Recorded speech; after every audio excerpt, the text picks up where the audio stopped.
American aviation has always been a field for bold experiments and radical ideas. But when it comes to hypersonic speed, courage alone is not enough. A true revolution is needed. This is where the Hermeus team comes to the rescue with their hypersonic Quarterhorse, preparing to usher in a new era of flight, where distances are compressed to a minimum and speed becomes the measure of success.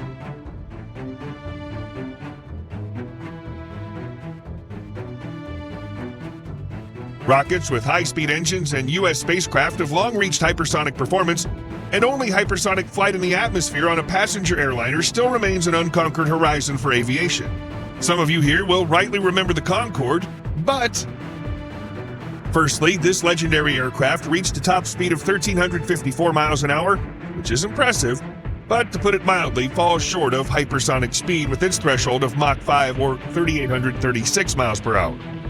And secondly, the last Concorde flight occurred more than 20 years ago, in November of 2003, when on the way to the Museum of Flight, the G-BOAG aircraft set a flight speed record from New York to Seattle of 3 hours, 55 minutes, and 12 seconds. Moreover, due to restrictions on supersonic flights in the United States, Canadian authorities even had to allow most of the G-BOAG journey to fly at supersonic speed over sparsely populated Canadian territory. As you know, a sacred place is never empty, so right now, startup company Hermeus intends to not only compensate for the loss of Concorde, but also surpass it in every sense, offering passengers a flight from New York to London in just 90 minutes.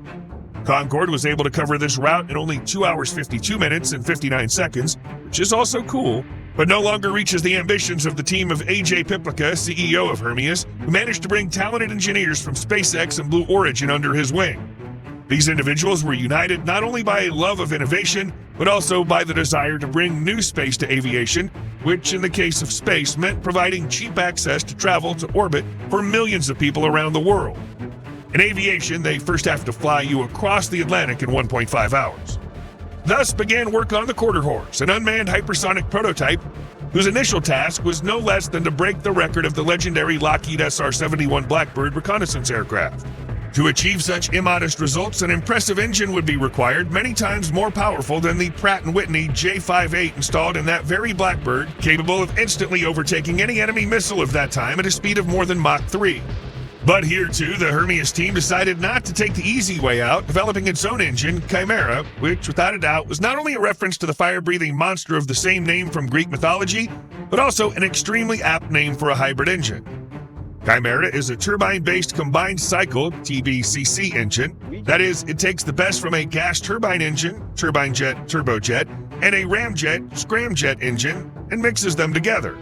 The point is that turbojet, ramjet, and scramjet are three forms of jet propulsion, but with a number of fundamental differences. Turbojets launch from a standstill at speeds greater than Mach 2, but are not capable of maintaining a hypersonic speed of Mach 5 or higher. Ramjets, scramjets, on the other hand, handle great at Mach 5 but are extremely unstable at low speeds.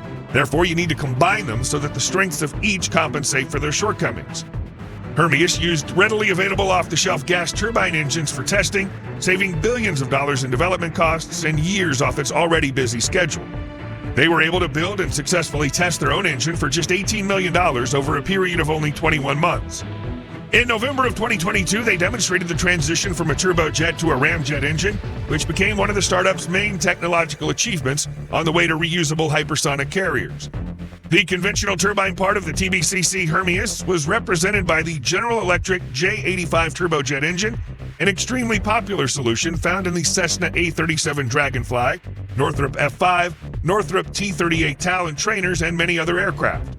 According to open sources, these engines have already flown more than 16.5 million hours, and the U.S. Air Force intends to use them until 2040. But what if you need even greater results? Continuing experiments on Chimera as the basis for the second version, Chimera 2, Hermeus chose the Pratt & Whitney F100 turbojet engine used in the American McDonnell Douglas F-15 Eagle and General Dynamics F-16 Fighting Falcon fighters. Moreover, these ones flew a total of not 16.5 million, but more than 30 million hours as part of the Air Force services within dozens of different nation states. Consistent with their fundamentals, Hermeus has developed and manufactured in-house the other engine components, including the inlet, pre-cooler, ram burner, and bypass system. All of them will be scaled for subsequent integration into the improved Chimera 2, which will be installed in Dark Horse. But wait, what's Dark Horse? This is a question many of you might have at this point in the video. The fact is that Hermeus intends to create not one, but 3 aircraft at once. In addition to the Quarterhorse, we'll also see a multi-mission hypersonic UAV for defense and national security missions, and the Halcyon, a passenger aircraft capable of covering over 125 transoceanic routes at speeds 5 times faster than any current commercial aircraft. But for now, we'll stay focused on the Quarterhorse. The Hermeus team began 2024 with the completion of tests of its Quarterhorse Mk0 ground stand, used to test various systems and their integration into the vehicle. Along with this news, a short roadmap was published consisting of 4 versions: Mk0, Mk1, Mk2, and Mk3. Testing of the Mk0 was successfully completed at the Air Force's Arnold Engineering Development Complex, AEDC, in Tullahoma, Tennessee, and benchmarks reached included demonstrating remote command and control taxiing, evaluating radio frequency, RF latency, and ground handling qualities of the integral systems, demonstrating proper state of the vehicle and flight deck during lost link, demonstrating human factor evaluations and pilot-in-the-loop steering and controls. The company said it designed and built the Mk0 in just 6 months, achieving its test targets in 37 days, which is nothing short of impressive. Especially considering the fact that by March of this year, Hermeus had already presented the next stage, the Quarterhorse Mk1, which will take to the air at the end of 2024 from the legendary Edwards Air Force Base. The engineers prepared this plane in 7 months, setting for themselves a new crazy standard for the pace of iterations, 1 plane per year.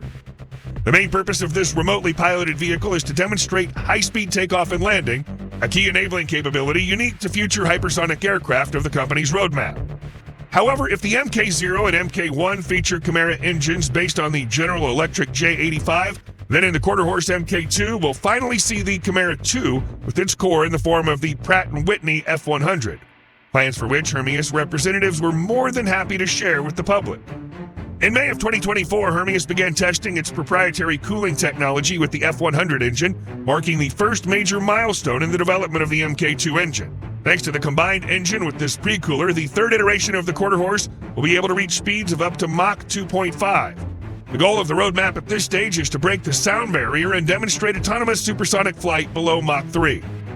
Well, the decisive step will be the Mk3 version, in which Hermeus will be able to demonstrate turbojet to ramjet mode transition in flight and break the all-time airspeed record held by the SR-71 Blackbird. In general, the path to the future of hypersonic travel today lies through overcoming the Quarterhorse Mk3 threshold at Mach 4.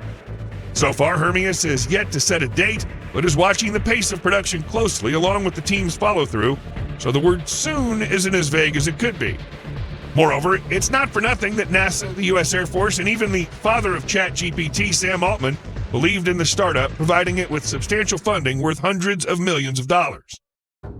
Do you think Hermeus will be able to live up to the expectations and break the SR-71 record in 2025? Let us know in the comments below.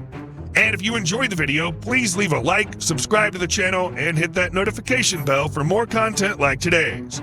Thanks for watching, and we'll see you in the next one.